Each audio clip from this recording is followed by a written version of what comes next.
From the studios of Farm Journal Broadcast, this is U.S. Farm Report. Welcome to U.S. Farm Report this weekend. I'm Tyne Morgan, and here's what's in store over the next 60 minutes. The results are in. Americans love eating red meat. The public wants meat in their diet.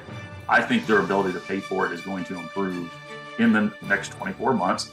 Celebrating the unofficial kickoff to grilling season with a look at current demand for meat. Dreams really do come true. It's just kind of taken off, and it's been wildly successful. How one first-generation cattle company is carving out convenience with a vending machine full of meat.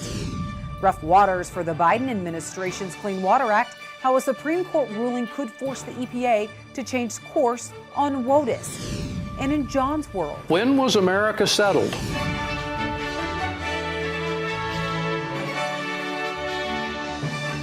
Now for the news, a significant Supreme Court ruling this week that ruled against the EPA, and the ruling could force the agency to change course on the waters of the U.S.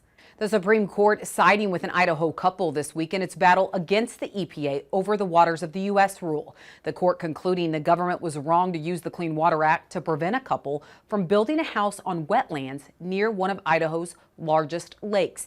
EPA Administrator Michael Regan says the ruling, quote, erodes long-standing clean water protections, end quote. The American Farm Bureau Federation says the EPA overstepped its authority under the Clean Water Act by restricting private property owners from developing their land. Several ag groups have come out and applauded the Supreme Court's decision this week. I think the first question that we all asked is, how is this going to impact the Biden administration's WOTUS rule that was released earlier this year, that went into effect in March? So the significant nexus test really is the cornerstone of that rule. So I think there's certainly going to be a requirement on the Biden administration to, at a minimum, pull that rule back for some significant revisions. 3 Western states have come up with a historic deal to significantly reduce their water usage from the Colorado River. California, Arizona, and Nevada agreed to cut around 10% of their state's Colorado River allocation, which is equal to 3 million acre-feet of water. An acre-foot covers 1 acre of land 1 foot deep. Now, the water cuts would be split up among farmers, tribes, and cities who are working with the federal government on short-term payments in exchange for water savings. The state's forced to make cuts as the Colorado River has experienced several years of drought along with increased demand. If we're going to be successful in this effort to move forward and push our way up and deal with these problems, which we are, and I've never been more optimistic in my life than I am right now. The deal allows the federal government to make additional cuts if water levels fall further, but that is less likely after a heavy snow season. High heat and little rain means flash drought concerns are now popping up across the Corn Belt. That's as many farmers have wrapped up planting ahead of Memorial Day.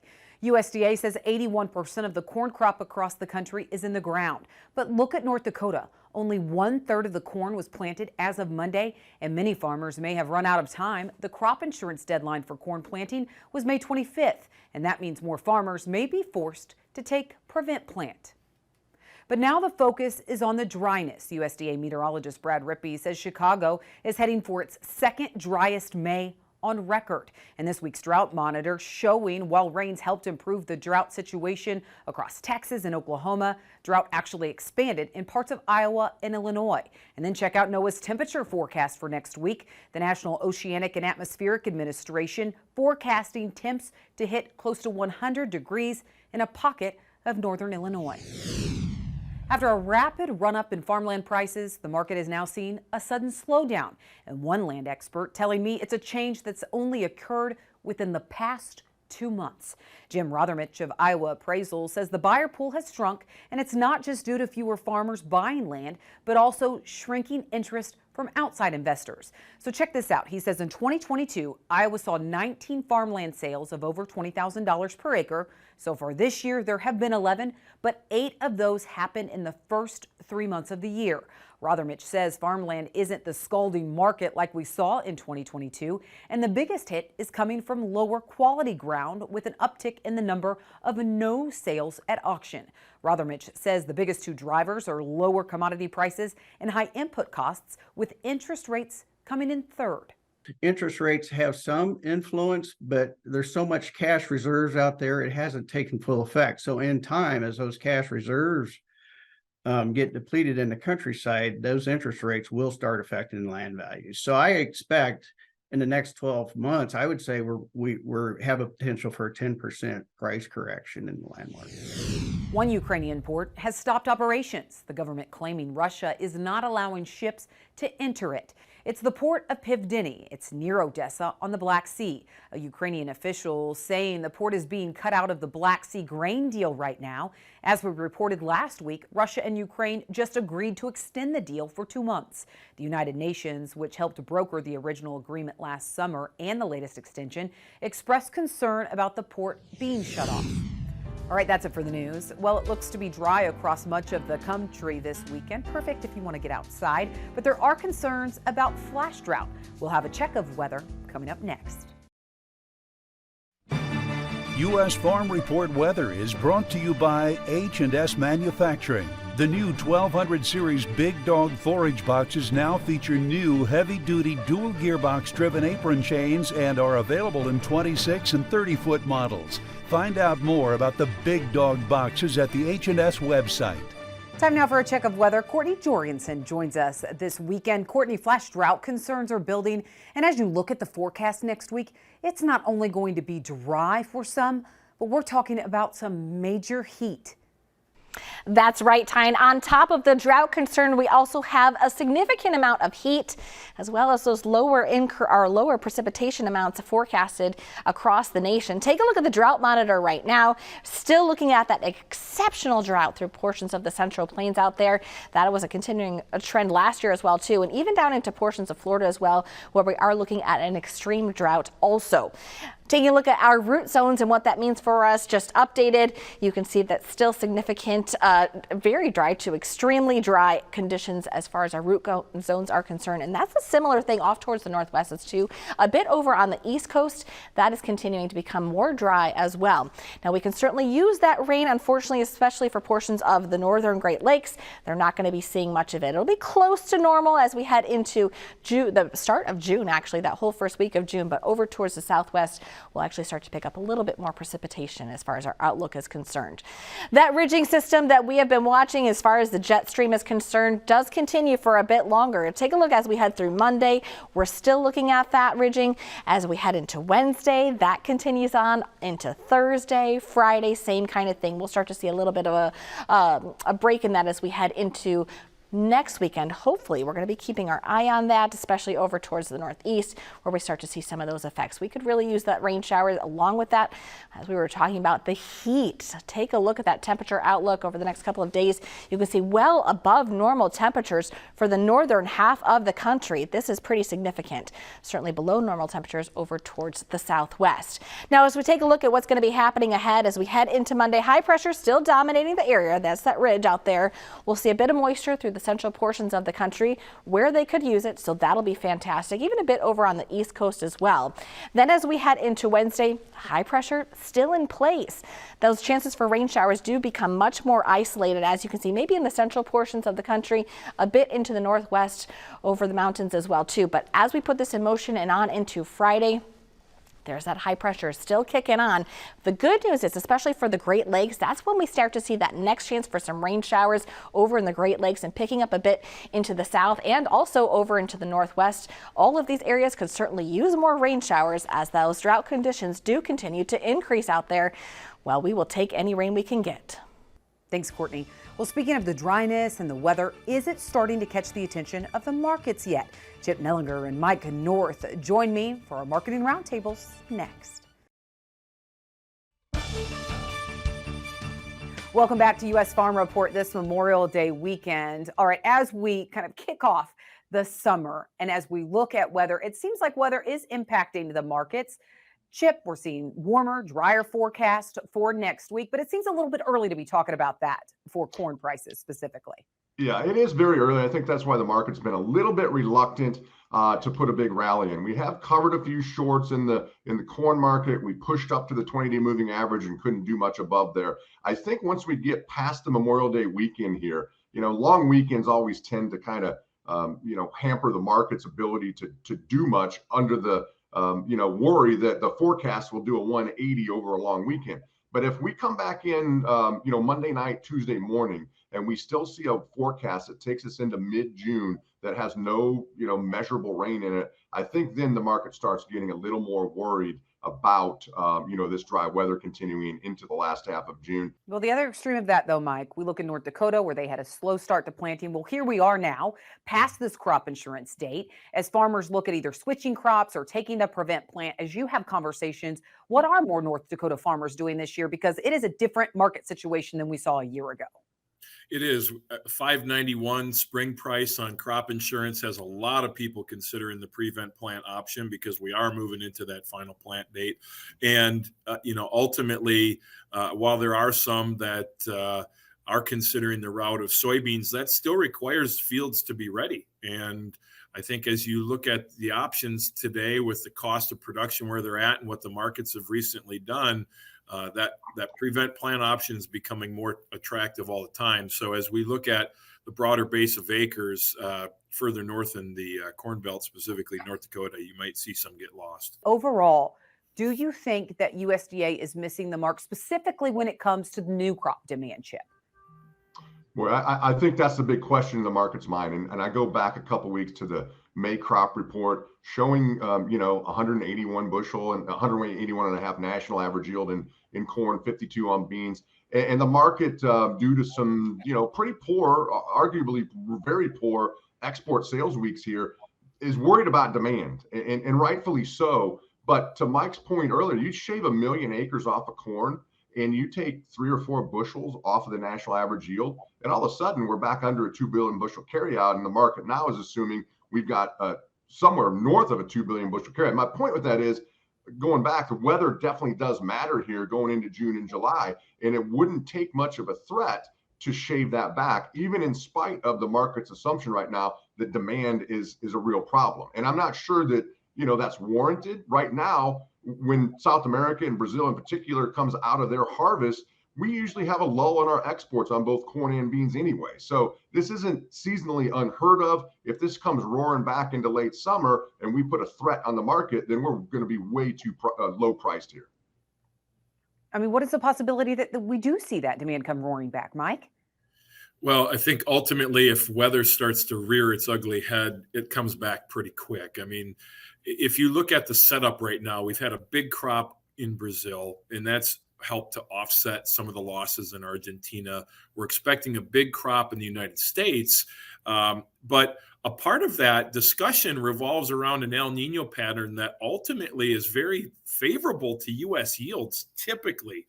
But in that same breath, El Nino is not so favorable to a South American crop. So as we work into the summer and start looking at projections around a Brazilian production number, we may have to temper those a little bit. And now back to Chip's point, we're starting to, shrink the global balance sheet again. And then that's where people get excited. But I think what's been a struggle for us right now is that big South American crop that did come to the ports is weighing heavily on cash prices there.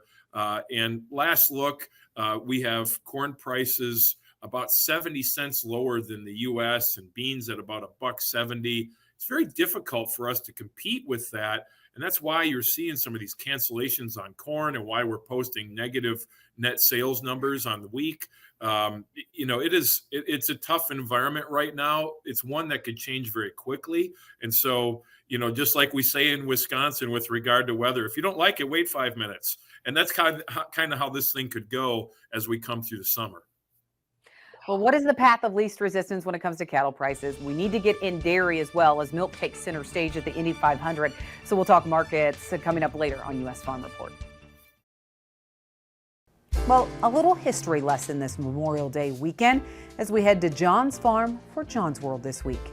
As far back as I can remember, which varies greatly now, the right answer to the question, when did humans first come to the Americas, was a number around 10,000 years ago. Over time, archaeologists kept uncovering surprising fossils and remains and adding dating tools. Most absolute dating methods are radiometric, based on radioactive decay in minerals. There are new relative dating approaches like paleopollenology, the examination of pollen captured in fossils. One big new change is DNA analysis, especially for human remains. DNA changes occur sequentially, so scientists can figure out where and often when in human evolution any remains fit, thus establishing a time range and sometimes a location. At any rate, as geologists refine major events like glaciation periods, paleontologists have better benchmarks to approximate human expansion from our origins in Africa. For the Americas, there is a rough consensus that the occupation of the Americas occurred during the last glacial maxima, LGM, about 40,000 years ago. Then, with ocean levels much lower, as water was locked up in the ice, the Bering Strait between Siberia and Alaska was joined into Beringia. However, conditions that would make the land bridge passable didn't occur until 10 to 20,000 years ago, hence the long-standing acceptance of the human settlement date. Archaeologists, though, kept finding fossils and shreds of evidence of human activity that have gradually begun to push the date back. In 2020, a cave in Mexico offered up some tantalizing hints of earlier arrival in the form of well-preserved mammoth remains, bones apparently split with stone tools and gathered neatly under a fossilized mammoth skull. The artifacts could be as old as 30,000 years ago. The tools that were used were also possibly identified. Other intriguing sites have suggested dates in the 20 to 25,000 years ago range. The debate continues among paleontologists, but if these finds do establish earlier settlement of the Americas, they also changed how people probably got here. The Beringia land bridge didn't just pop up dry and ready to run across. It was boggy and often impassable until the sea receded further. To get here that early would suggest a sea route hugging the western coast, followed later by the overland treks down the Continental Divide. This nautical theory would in turn revise thinking about early seafaring skills and population dispersion patterns. As fascinating as I found this discussion, it revealed to me we not only have trouble predicting the future, we can barely predict our past. Well, it's a fan favorite this weekend for Tractor Tales, the story behind a John Deere 4020 in Illinois, and one he bought brand new. Machinery Pete takes us to Mineral, Illinois next. Closed captioning on U.S. Farm Report is brought to you by BASF. BASF, helping you to do the biggest job on Earth.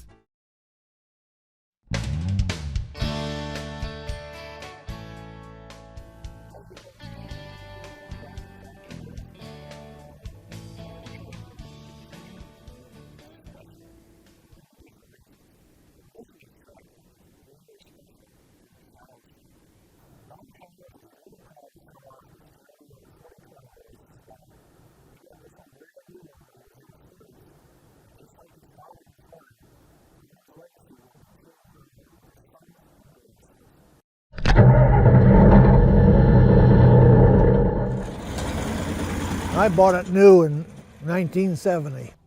I was farming 1,400 acres and had 100 head of cows, probably 250 acres of corn and 200 of soybeans. Wholeheartedly, we just look at it, make it look pretty.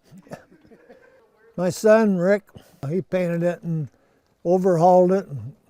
I can't say it was in rough shape, but didn't look like it does today. I think I used it around 9,000 hours. It has 11 on it now. It was a good plower in this day. Well, it brings back a lot of memories, a lot of good times and some bad times.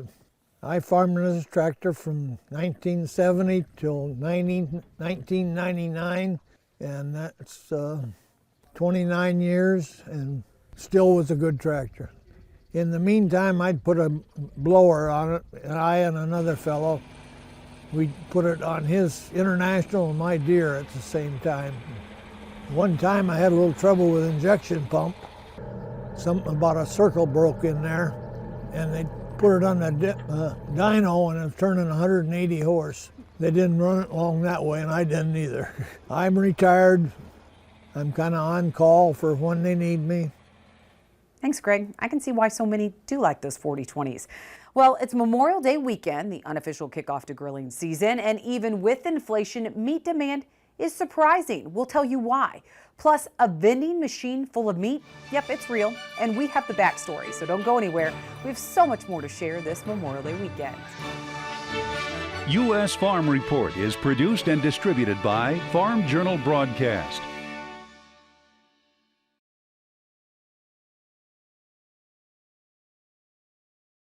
Welcome back to U.S. Farm Report.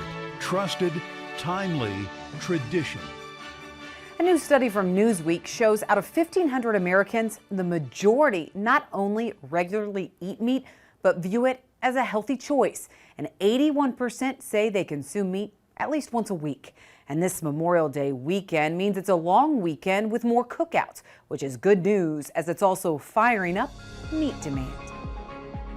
As the unofficial start to grilling season kicks off this Memorial Day weekend, it could be a big weekend for meat demand. From what I've seen of the weather forecast, it looks like we're going to have clear sailing for firing up a lot of grills. Favorable weather could help entice more cookouts, even as inflation is dampening some of that demand. The first thing I'm going to say is it's still very good.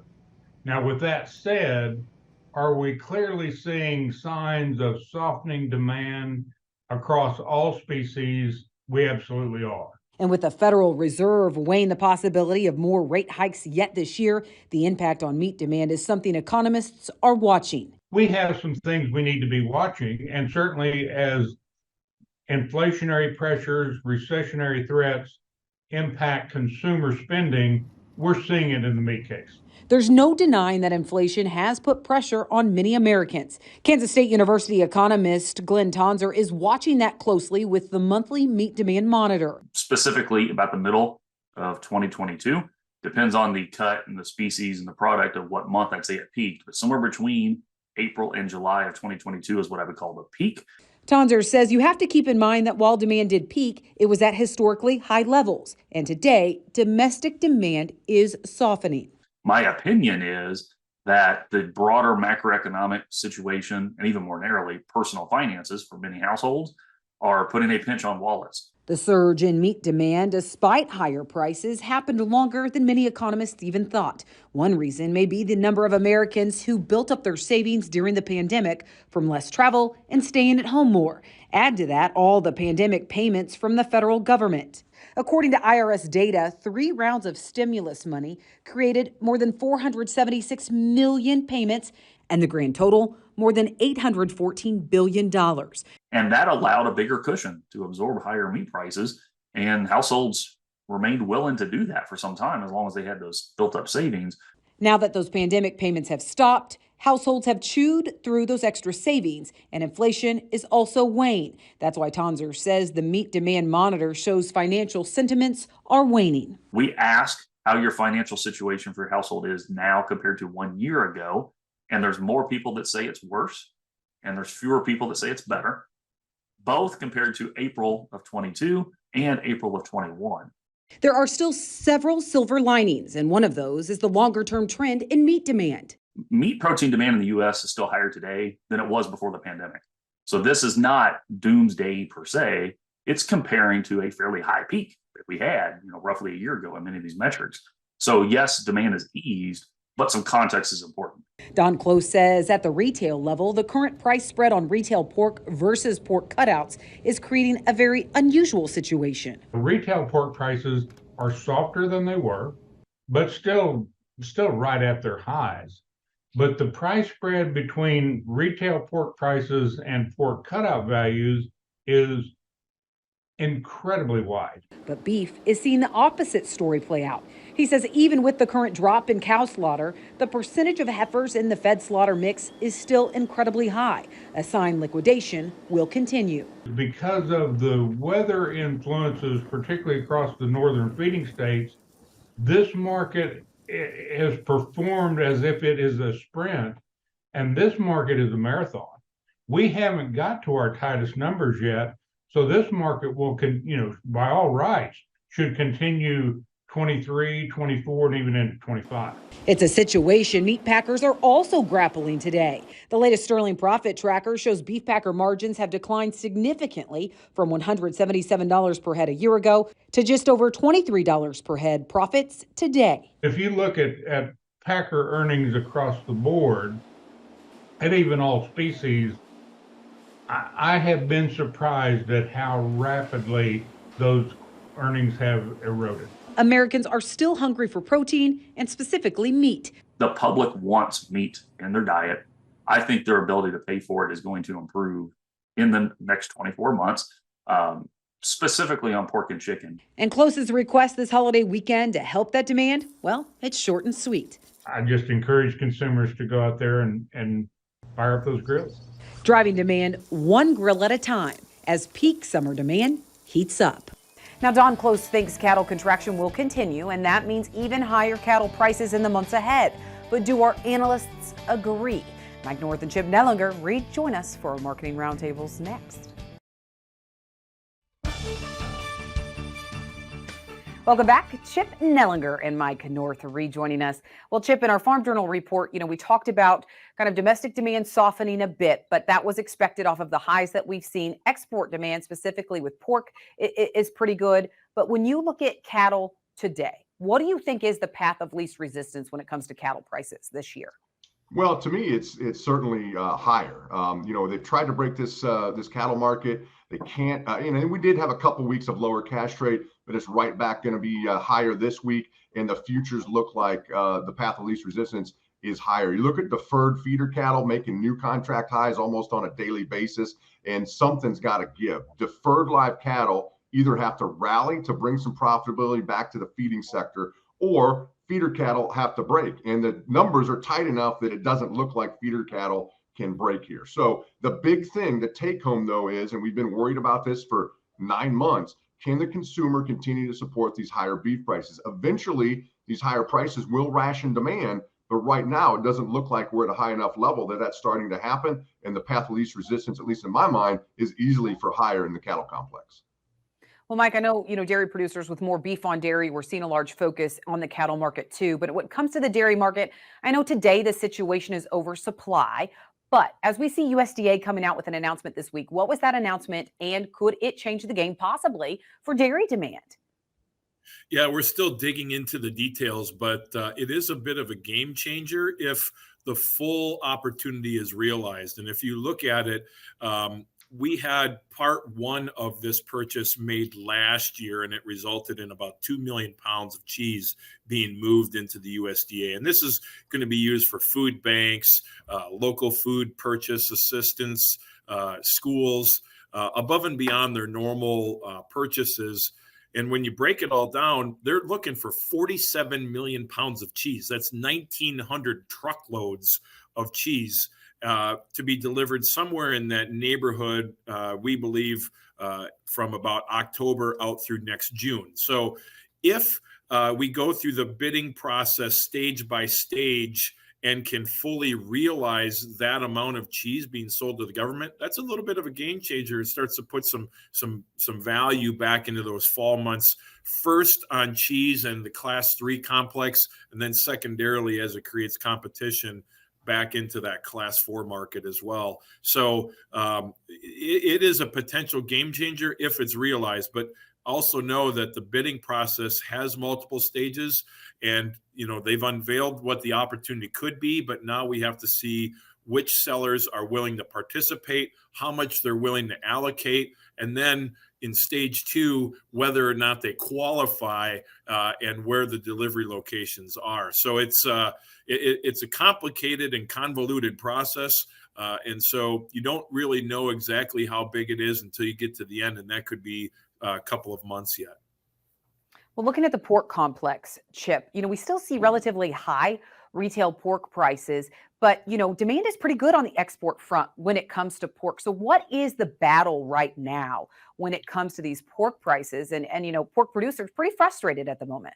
Yeah, very frustrating. And it's almost 180-degree turnaround from what we're seeing on the beef side. As you mentioned, we're low enough prices here that demand, export demand, as well as domestic demand is very, very strong right now.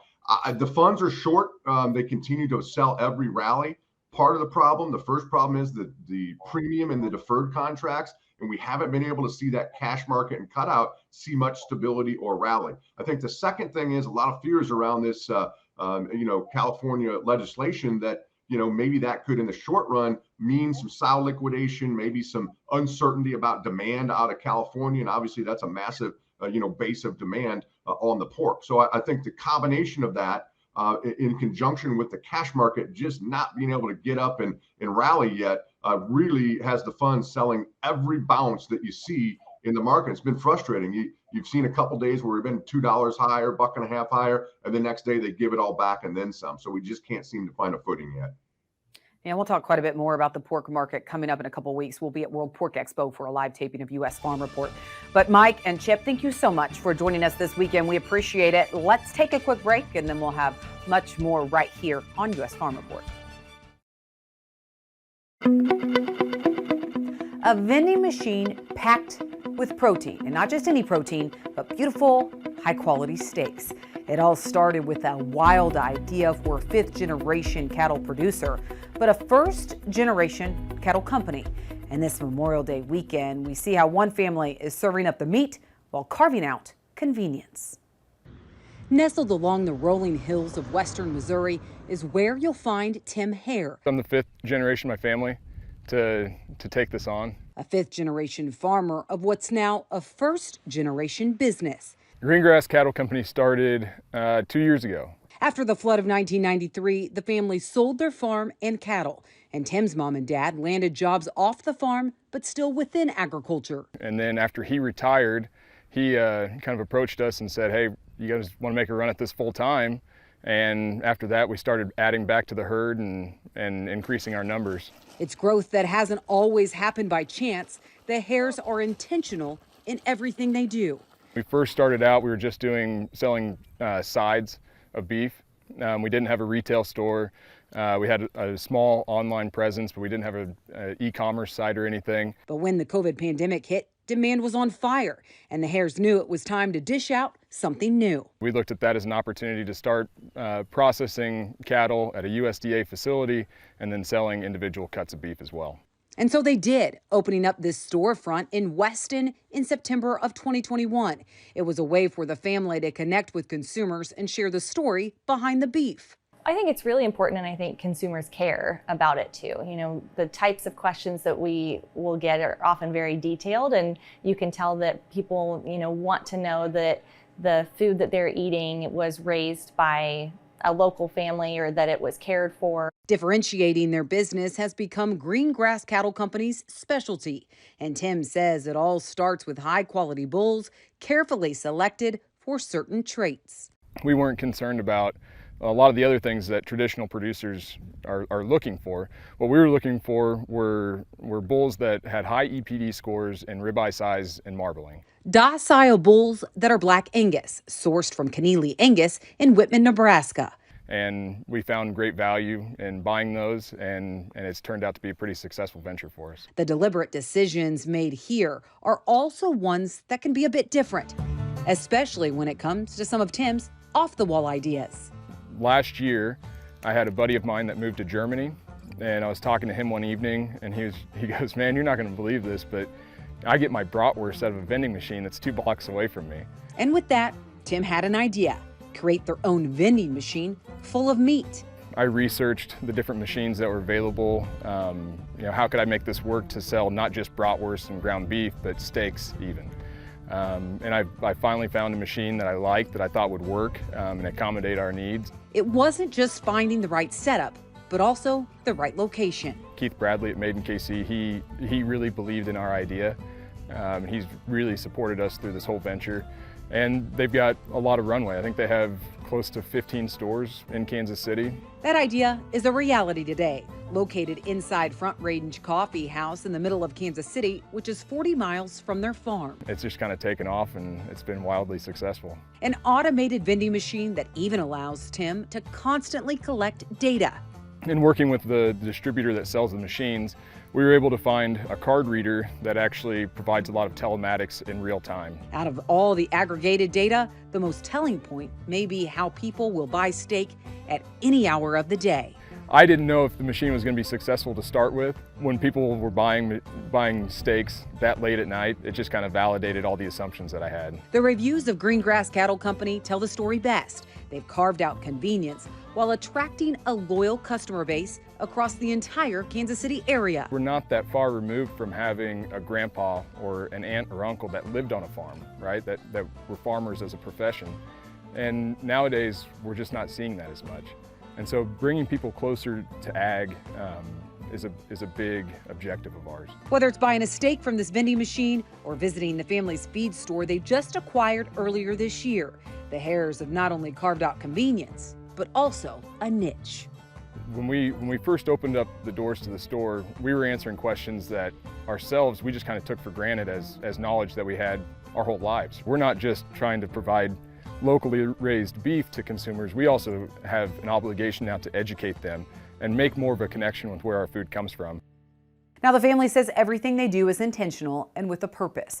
They're actually part of Feed Northland Kids, where they partner with Harvesters, a community food network, to provide kids backpacks full of food.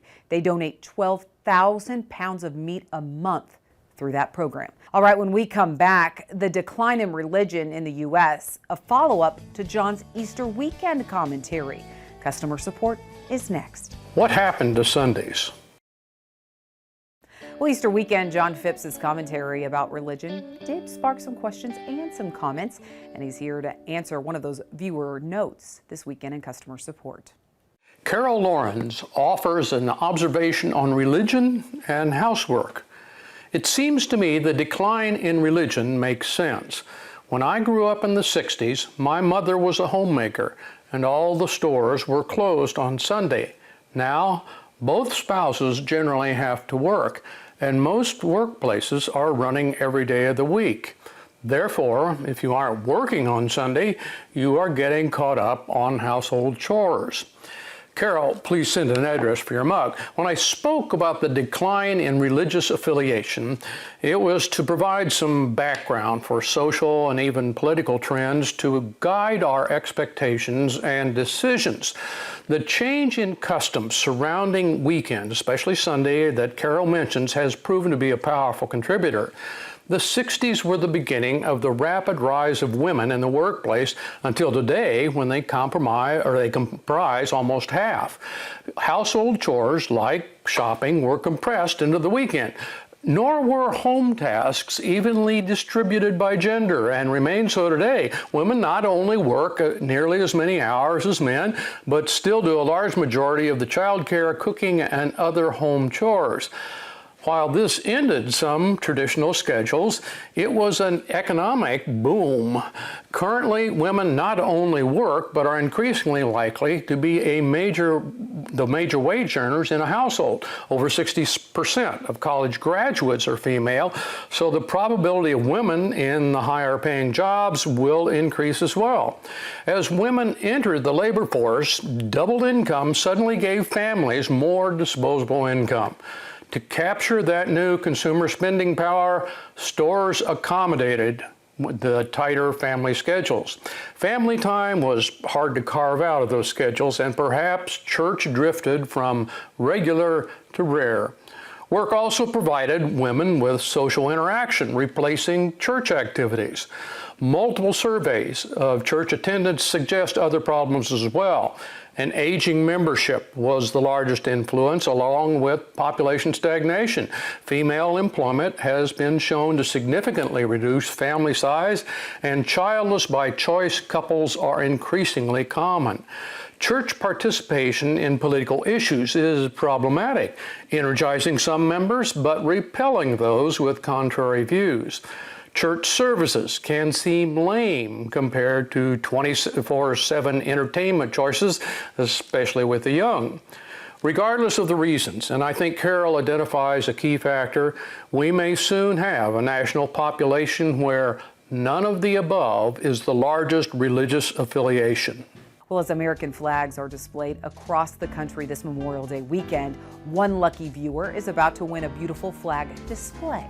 It's our Zoetis Sweepstakes giveaway, and we're announcing the big winner next.